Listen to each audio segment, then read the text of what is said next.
Welcome back to Hannity. The GOP fight for Mississippi's U.S. Senate seat is far from over. Now on Tuesday, six-term incumbent Senator Thad Cochran narrowly won the runoff, but his opponent, he's refusing to concede, and he joins me now to explain why. Here for his first TV interview since Tuesday's controversial result, U.S. Senate candidate Chris McDaniel. Chris, welcome back to the program. Good to see you.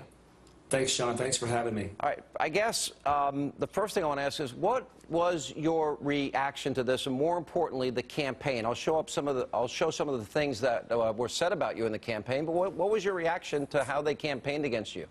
Well, it was shocking. I'm a two-term state senator. I've been a Republican since I was 13 years old. I've paid my dues. I've gone door to door. I've given money. I consider these men and women to be my friends and colleagues, but desperation and the quest for power pushed them somewhat over the edge. And Tuesday evening, the Republican primary in Mississippi was not decided by Republican voters. It was decided by 35,000 to 40,000 Democrats, and that's unprecedented and extraordinarily unusual. Well, so 6,000 votes now separate you. There is some issues about whether or not people that voted in the Democratic primary might have crossed over into this runoff, which would have been illegal. Are you calling for a recount? It's not so much a recount. We're looking into the issue of whether or not people who participated in the June the 3rd Democratic primary crossed over into the Republican primary this Tuesday night. And we've already found more than 1,000 examples of that in one county alone. So we're talking about widespread irregularities of ineligible voters that should not have been there in the first place. And they were pushed there. This is what's shocking, Sean. They were pushed there by an overt action, an aggressive action on the part of Senator Cochran's campaign that was filled with race baiting, lies, distortions. He literally ran the latter 3 weeks on food stamps.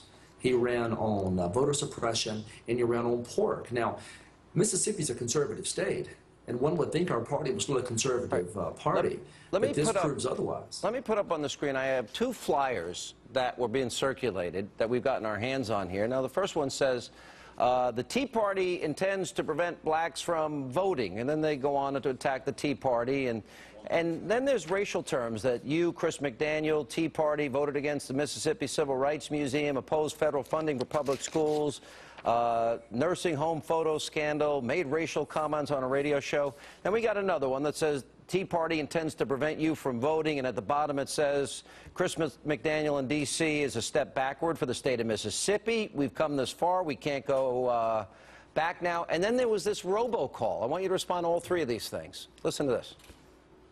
Hello, neighbors. The time has come to make a stand and say no to the Tea Party, no to their obstruction, no to their disrespectful treatment of the first African-American president.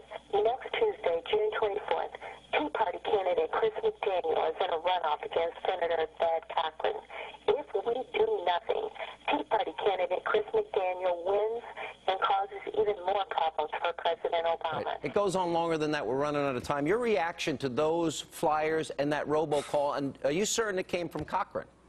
Absolutely, and it's absolutely despicable. They did everything in their power to embrace liberal Democrats. Now think about that for a second.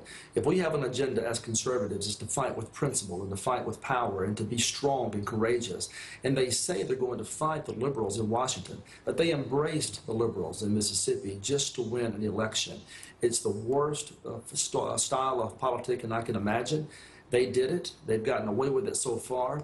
But that's why we're looking to voter regulators. And you won't support Thad Cochran under any circumstances? That's a great question, Sean. I'm very disappointed right now in his approach, and I'm going to have to pray about it and talk to my family about it. But I never thought they would treat another Republican the way they treated me. I never thought they would go to those measures. I realized that power is daunting. I realized it's intoxicating, but I didn't think it was worth character assassination of a friend. All right, Chris, thank you, and appreciate it.